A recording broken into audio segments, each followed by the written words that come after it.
Africa ఖండంలో చెరసాల పాలైన నెల్సన్ మండేలా అనే వ్యక్తి ఉన్నాడు. ఇంచుమించు 20 సంవత్సరాలు పైగా రకరకాల జైల్లో ఉన్నాడు.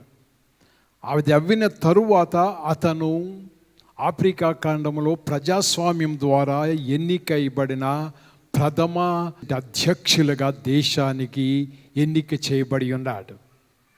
ఆయన ప్రెసిడెంట్ అవ్వకముందు చాలా శ్రమలు అనుభవించాడు. భయంకరమైన శ్రమలు. ఖైదీగా చాలా సంవత్సరాలు ఉన్నాడు. అతడు ఒక్కొక్క జైలుకి వెళ్తున్నప్పుడు ఒక్కొక్క ఖైదీ నెంబర్ ఇచ్చేవారు.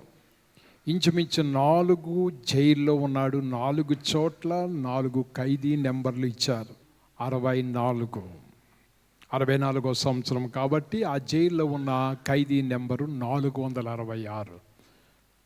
ఒక్కసారి మీరు ఆలోచించండి, మనల్ని ఎవరైనా వీడు 420 అంటే ఎలా ఫీల్ అవుతాం? చాలా బాధపడతాం. జీవితంలో 20 సంవత్సరాలు పైగా ఖైదీ నెంబరు తోటి అవమానాలు పాలవుతూ వెళ్తున్న ఈ నెల్సన్ మండేలా బయటకు వచ్చి దేశ అధ్యక్షుడిగా ప్రమాణ స్వీకారం చేసి ఆ తరువాత దేశాన్ని ఉద్దేశించి మాట్లాడుతూ ఖ్యాతి నొందడానికి చాలా నడక ఉంది. ఆ మాట తరువాత ఆయన ఎక్కడికి వెళ్ళినా ఏదైతే అవమానకరముగా ఎంచబడి ఉందో ఖైదీ నెంబర్ అని ఆయన ఎక్కడ ప్రసంగం చేసినా ఒక్కొక్క చోట ఒక్కొక్క ఖైదీ నెంబర్ ఉంటుంది.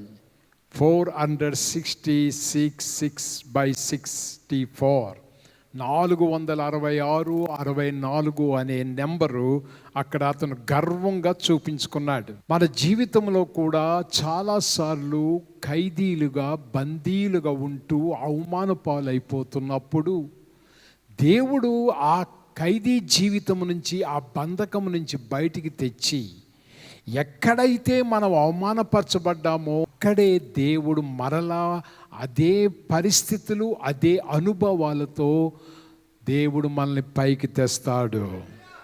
ఆ ఎక్స్పీరియన్స్ ఉందే, అది ఏ బడిలోనూ ఏ గురువు ద్వారాను నేర్చుకోలేము. శ్రమల అనుభవం ద్వారానే మనము అనేకమైన సారాంశాలు నేర్చుకోగలం.